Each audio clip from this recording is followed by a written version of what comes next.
modules, and also the steno pad and your ball pens, so that you can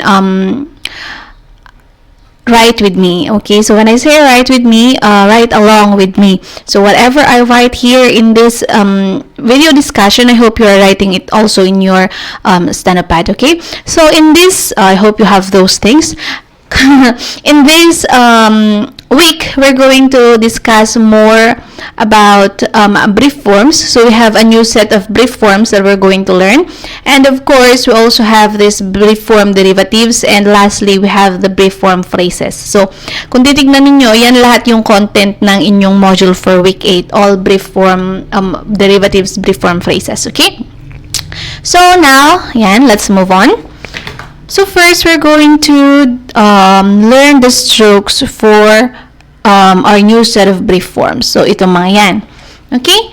So, ano ba yung brief form? Inulit ko. Brief forms are words or special words that uses a single one or two strokes to represent it. So, bakit nagkakaroon tayo ng brief form? It's because these words are used in the English language or dialect more often, or palagian siyang ginagamit. Kaya, since palagian naman siyang ginagamit, palagian din siyang sinusulat when you're using shorthand writing. So, since palagian siyang sinusulat, mas madali siyang nagawan ng brief form or ng sarili niyang stroke. Okay? So, ayan. Let's try his and is. So, his and is, bakit sila magkasama? As we have said in our previous discussions, that when they are together, that means they have the same stroke. Okay, so is and his is represented by your S, left S stroke. I'm sorry, it's right pala. Right S stroke. Okay, so that's how you put S. Now you have you and your. So, you and your is represented by your downward hook. Okay, next is by. By is represented by your B stroke. Ayusin natin yung ating B ang pangit. B stroke, so B. Ayan. And then for is represented by, of course, for, it's F stroke. Can is represented by your K stroke. Mr. is represented by your M. And then your R stroke. And then have, it's represented by your V stroke. And then good is represented by your G stroke. Okay, so now, don't get confused. Okay? So, as I've said, kung paano ka magiging fluent sa pag-fluent, kung paano mo siya may memorize or may kakabesa yung mga strokes na yan, you have to keep writing, okay? Kasi, yun nga, nagiging familiar din yung kamay at saka utak mo when you keep practicing. Nagiging familiar sila sa mga strokes na yan. So, as I've said, don't get confused. Kasi yung mga stroke na yan, usually they are alone. Okay, they are used alone, not unless it is in a brief form phrase. Ayan, when it's in a brief form phrase or a brief form derivative, dun sila nagkakaroon ng kasama. Pero when it comes to making a sentence like, this is for my classmate, okay? When you say, this is for my classmate, so for there stands alone. Wala siyang kasama. So ngayon, madidistinguish mo kung for ba yan or F, okay? Syempre, kapag may kasama siya, kailangan mo nang i-analyze kung brief form phrase ba yon or kung word yon. So, like forget, for example. When you say forget, this is a brief form derivative. So, when you say forget, you have for and then get. Okay, so now let's analyze this. When you say this is F, and this is very clear that it is get. Now, how will you transcribe it into longhand? Of course, this is F. Pwede bang get? Di ba wala namang word na get? So, ayan, common sense strikes in.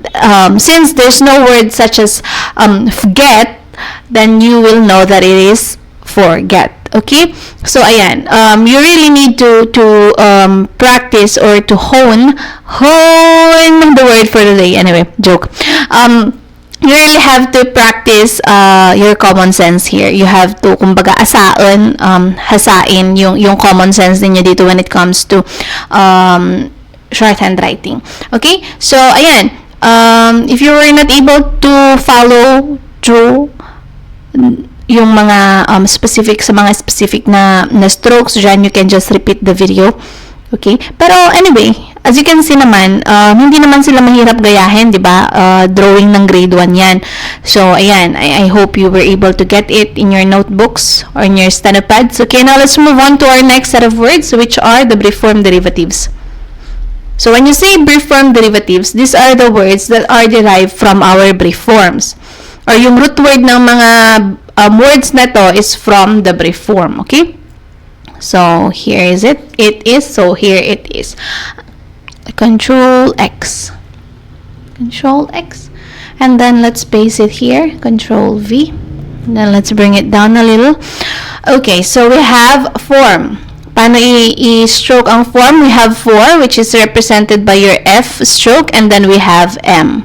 Form. Now, forms. We have the form stroke. And then, let's just put S. Next, inform. Now here, in your inform, we have discussed the words beginning in, right? So our in is represented by your N stroke, as long as it's in the beginning. Okay, the beginning, the words beginning in is represented by your N stroke. So we have inform. So we have, it is transcribed as N, F, M, and S. Oh, I'm sorry. Wrong. Wala pala siyang S in forms. We have N, F, M, yan. In form. So, let's make it longer. Yan. In form. Okay? Next, we have force. So, we have 4, and then we have S. Force. Okay? Next, we have forced. Now, forced, you write what you hear. When you say forced, try saying forced. Is it D or T? It's T. So you write what you hear, therefore it's forced. We have T. So we have forced.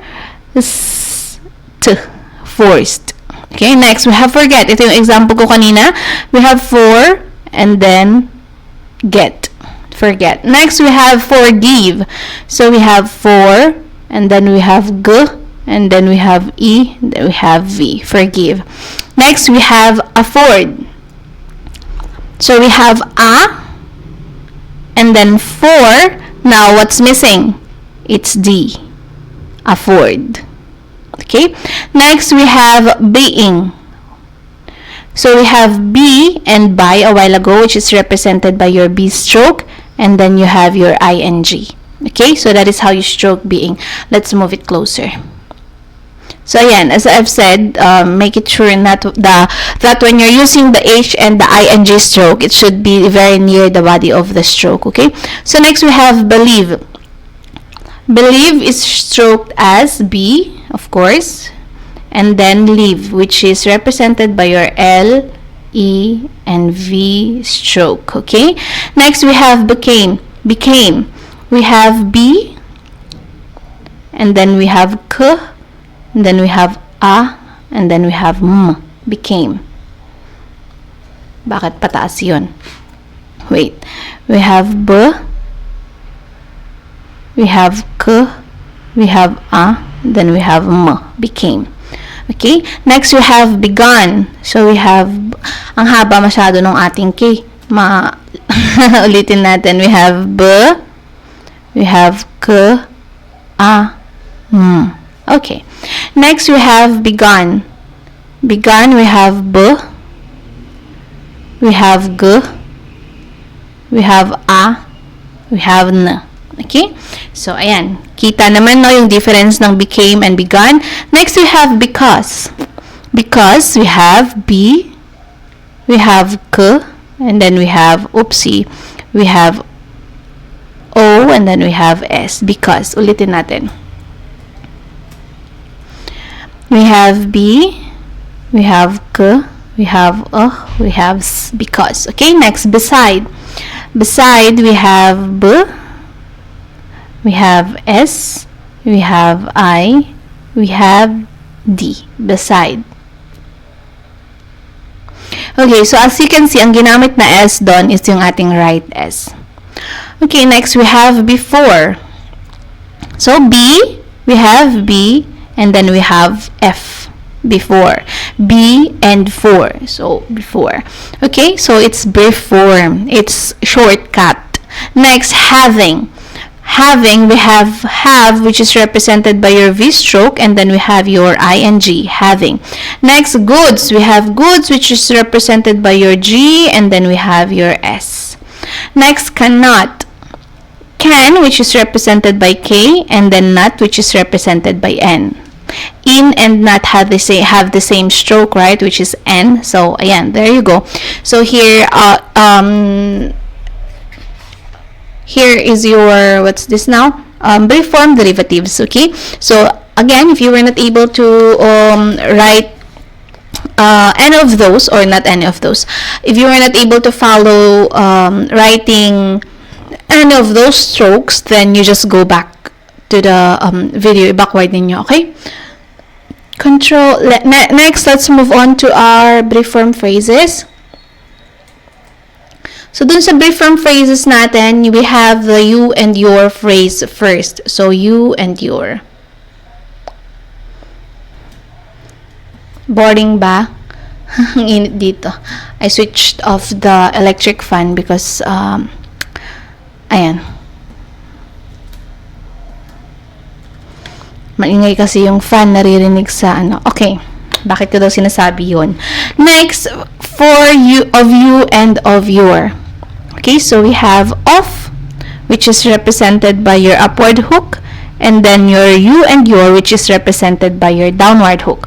Okay, so this is either of you or of your. You only need to use the common sense again to see which makes sense in the sentence. If you're going to of you, or if you're going to use of you, or you're going to use of your. Okay, so next, for you and for your. So we have for, and then we have you.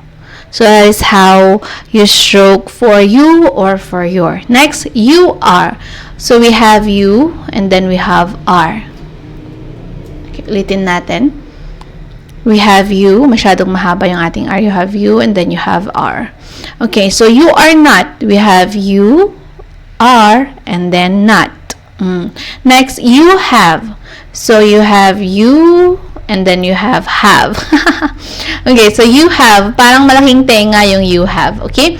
Next, we have you have not, so you just add the N stroke for you have not, so you. So, parang magiging number 2 siya. You have not. Okay? So, that's it for our you phrases. Now, let's move on to our will phrases.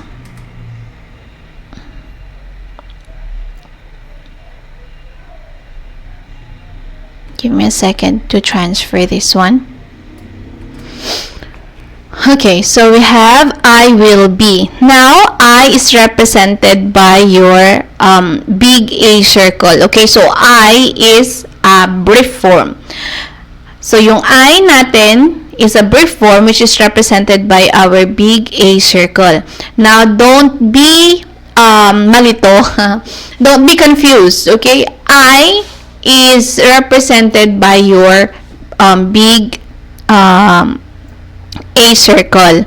Ngayon, ma'am, di ba yung I is represented by the broken A circle? Okay, yes, I is represented by a broken A circle if it is included in a word. So, if it's within a word like mic, style, spike, okay, it's in the word. It's a part of the word. But then, if yung I pertaining to a person, which is me, I, that is a brief form, which is represented by our big circle. Okay? So, if it's pertaining to yourself, yung word na I, or yung letter na I, then you use the big A circle. Pero kapag ka yung I is a part of a word, which is not pertaining to you, then you use the broken A circle. Okay? Malinaw po ba? So, kung hindi siya malinaw, you just have to message me.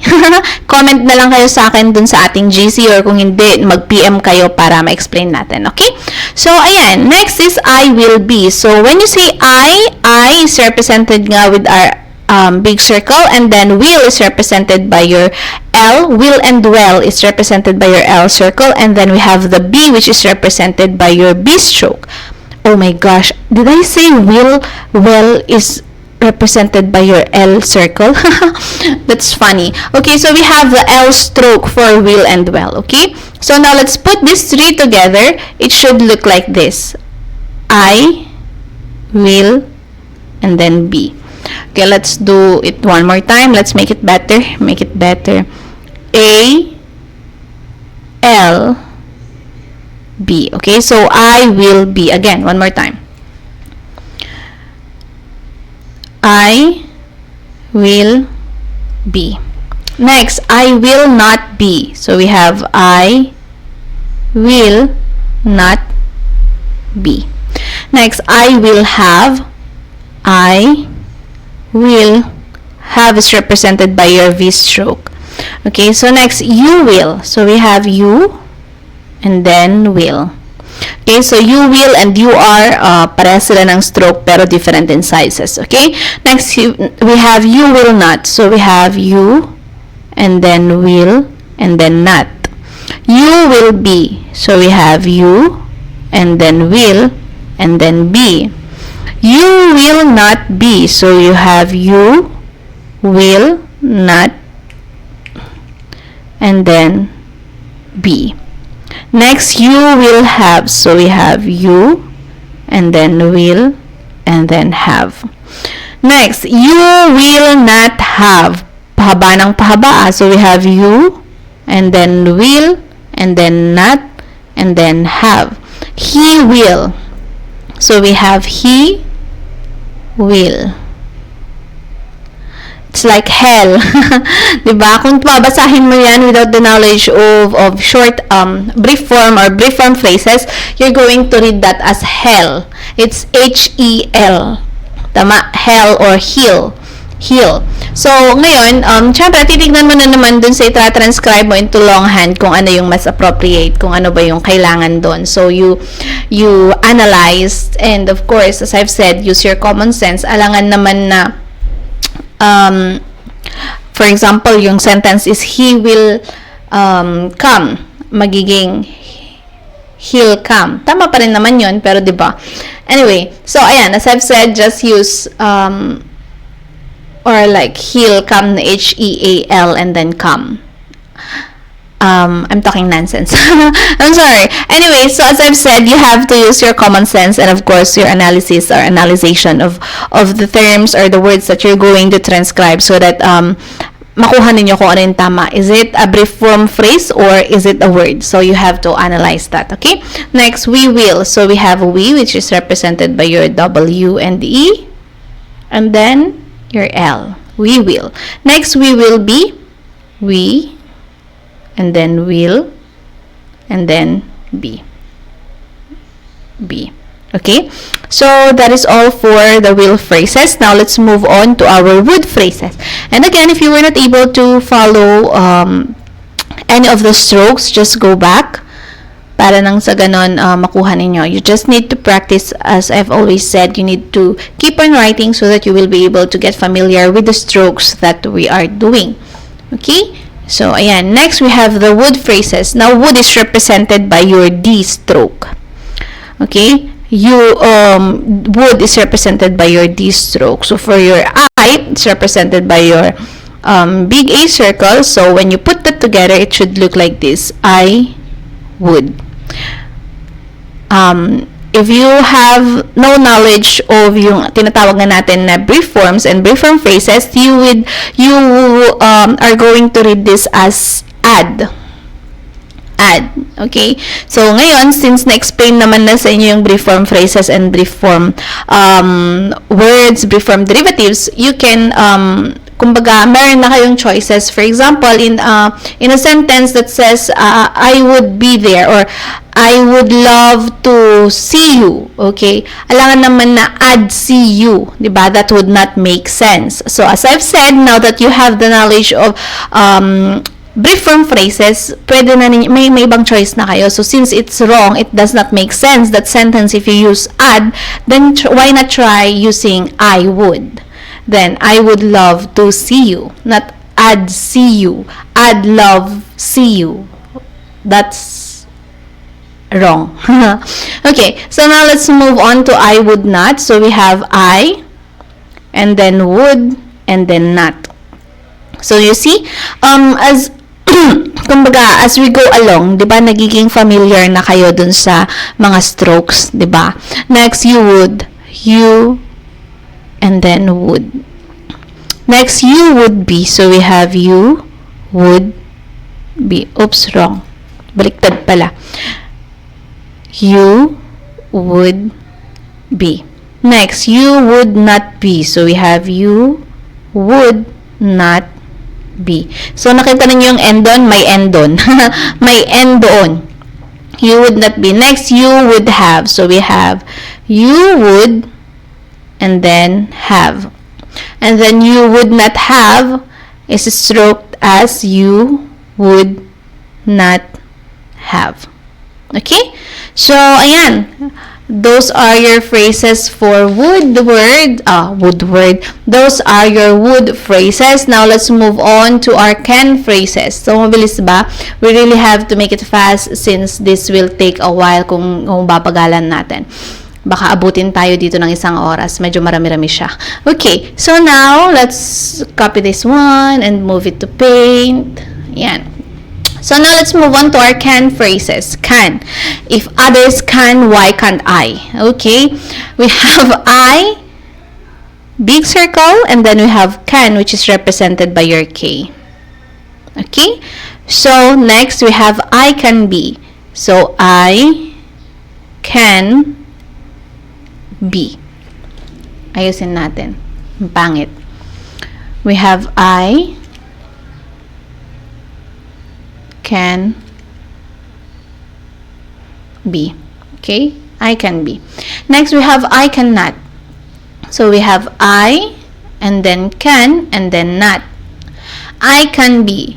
I cannot be. So, we have I can not be. Okay, next, we have can have. So, can have is just like a bigger ear. Tulad nung you have, diba? So, we have can have. Ulitin natin, masyadong malaki yung ating K. Have can have. Now, you can have. So, you can have. Next, we have you can. So, you can. You cannot. You can and not. Next, you can be. So we have you can be. You cannot be. So we have you and then can and then not and then be. You cannot be. So let's check if I'm correct. Yeah. Oh, I'm sorry. It's cannot be. So anyway, added knowledge, but when you say cannot be, it should look like this. There. Okay.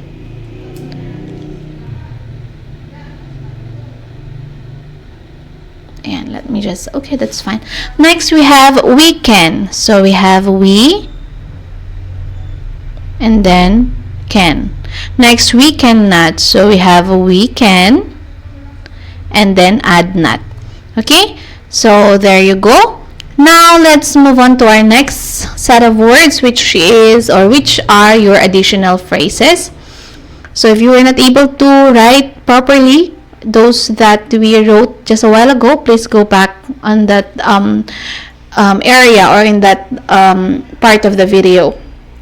Okay, and try doing it again until you get it right.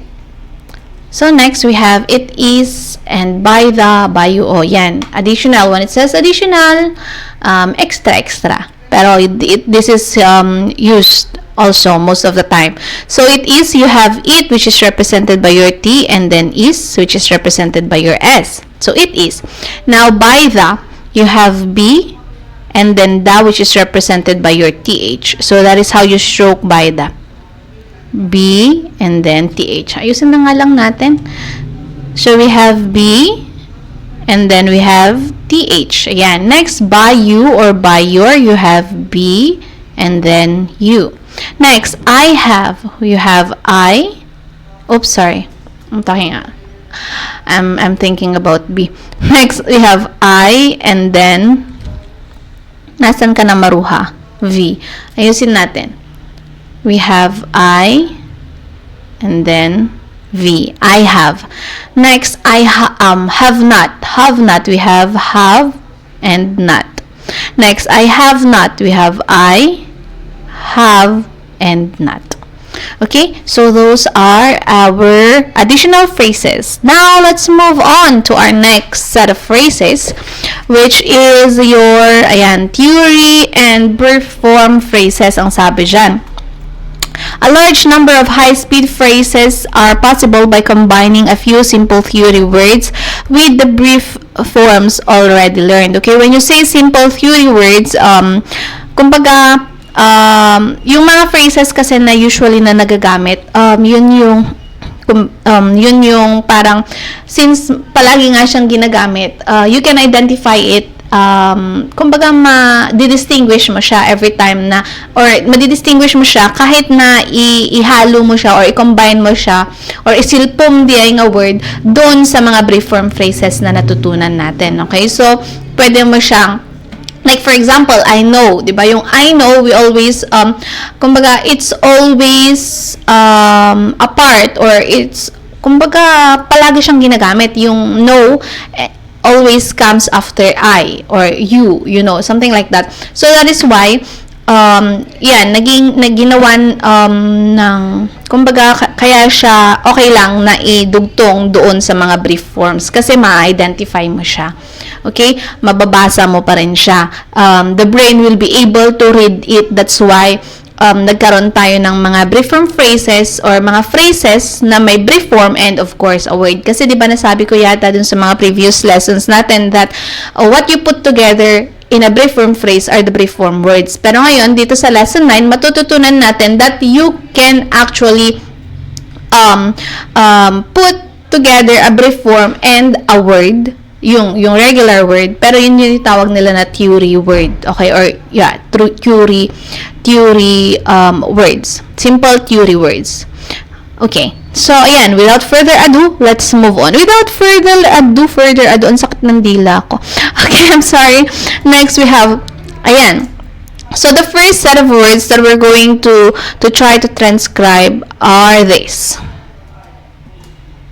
Okay. So, ayan, I know. I and know.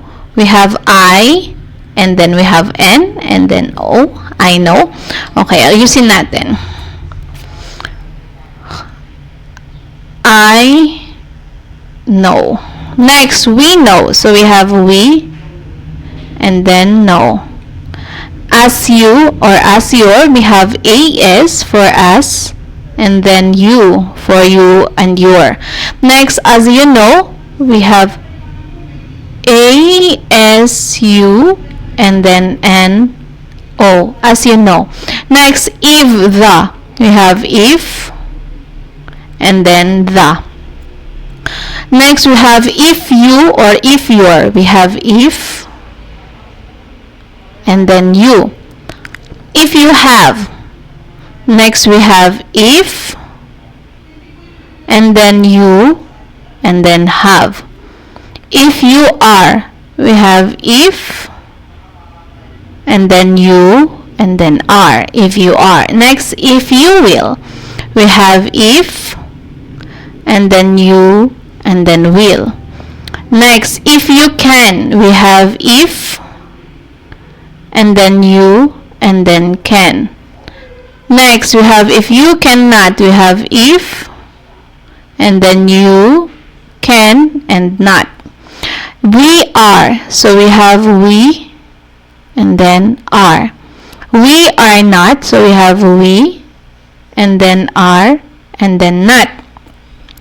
We have, so we have we and then have. We need, so we have we and then need. N-E-D, need. I need, so we have I, which is your big circle, and then need, N-E-D. D.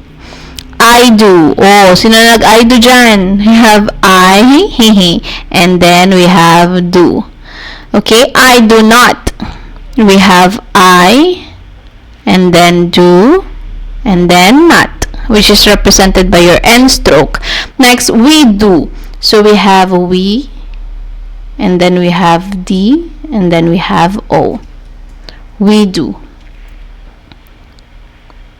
We, oopsie, we, and then do. So this can also be read as widow. Widow. So as I've said, it depends upon what is more appropriate to use. Ano ba yung what makes sense when you use it in that sentence, or you use this transcription in that sentence? Ano yung mas appropriate? Yung we do ba na we do, or yung widow na balo? Okay? So ayan. Next, do you. So we have do, and then we have you. Next, do you know? We have do, and then you, and then know. Next, to you or to yours. So we have to and you. Okay, so you see the difference between T and D. It should be visible. Next, to take. So we have to, and then take. Next, on yours. So we have on our pala, and then our. Next, for our. So for is represented by your F, and then R. Wait, let me check. Okay. So ayan, for our. Next, on it. So we have O and T. On it. On it. Okay? Ayan. So those are our another set of phrases, which is a combination of brief form and theory words, simple theory words. Now, let's move on to can phrases. Diba? Meron na tayong nano kanina. This is just an additional. Okay, so let's see. Pagod na yata ako. Haha. Okay, oops. So, let's sunduin muna natin yung ating mga can phrases dito kay Word, tapos lipat natin dito kay Paint. Ayan. Okay? So, let's do this. I can. So, you know now that I think, di ba, dapat by this time, you already know that, or nag-sink in na sa mga utak ninyo that I, which pertains to me, is represented by our big circle. Tama? Ang dami na nating sinulat na may I, ha? Imposible naman na hindi pa kayo na-familiarize doon. So, we have I, which is represented by a big circle, and then can. I think we were able to transcribe this already a while ago. Next, can you? Can you? Next, we can. So, we have we. Oopsie. We have we, and then can. Kung may naulit man, kasalanan po ng libro. Haha. Next, we can be. We can be. We cannot. We cannot. Next, we cannot be. We cannot be. Ulitin natin, ang pangit nung aking can. We cannot be. Okay. So, now, next, we will have the will phrases. We will have the will phrases. Walay, haha. Okay. So, ayan. We have this. Sunduin muna natin. Hatid natin dito. Ayan. Okay. So, I think I'm starting to get you bored. Because I'm getting bored myself. I'm just kidding. Next, we have we. And then, will. Next, we will have. We will, and then have. We will be. So, we will be. We will not. We have we, and then will, and then not. We will not have. We have we, and then will, and then not, and then have. Next, we will not be. We have we, will not be. Okay, so, ayan, madali-dali na, di ba? Medyo nagsisink in naman na siguro yung ating mga phrases sa inyong mga brains. Okay? Next, we have, what do we have next? The would phrases. Ayan, meron naman na tayong would kanina. Bakit meron na naman? So, kasalanan po ng libro yun. I'm just kidding. Kasi may mga iba naman dito na, di ba, yun nga, yung topic natin in this part of the video is yung mga phrases that has theory and brief form. Hindi purely brief form. Okay? Ayan. So, don't worry, this is the second to the last group of words that we're going to transcribe in this video. So, I hope you're still with me. Malapit na tayong mag-end, don't worry. Next, we would. So, would is represented by your D stroke, dog. Okay, so we have we, and then would. Yan. Next, we have we would have. We, and then would, and then have. Next, we would be. We have we, would be. We would not. So we have we and then would and then not. Then we would not have. We have we and then would and then not and then have. We would not be. We would not be. May N doon ha, may N. May N po doon. Ay, ulitin ko na nga lang. Sadot. We have we would not be. Okay, so now, ayan, done. Let's move on to our last set of words, which are the may and might phrases.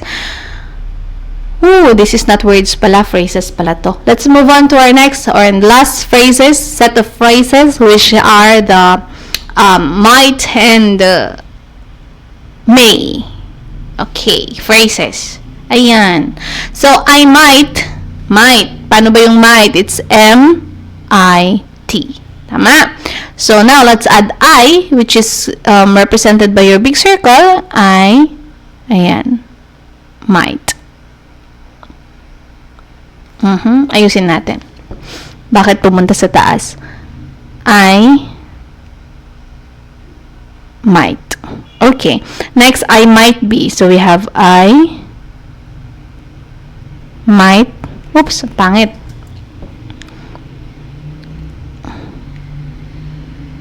I might be. Next, we might. So, we have we. Oops. We. Yan, what's happening? Pagod na yata yung aking electronic pen. Ulitin natin. We might. Okay, we might have. We might have. We might be. So we have we might be. Next, you might be. So we have you might be. Next, you might have. You might have. We may be. So we have we may. Oh, I'm sorry, wrong. We may pala iniisip ko. We have we may be. So we have we and then may and then be. We may have. So we have we and then may and then have. Ma'am, yung may naman ganito po. Yeah, ganyan yung may kapag ka single. Pero kapag ka it's added to have and be, yung A nasa taas. Kasi nga, yung susunod na stroke is pababa. Okay? Yun po yung simple explanation. So, I think that's it. Yay! We're done with our week 8. So, I hope you were able to write the things that I've written here in this video on your steno pad. So, if you have any question, any clarification, or any suggestion that you want to share, please feel free to message me via Messenger. Ayan. And those who are not yet able to take the exams, please fast track your modules so that you will be able to catch up with your classmates. So, ayan. I hope to see you in our next video. Good day and God bless.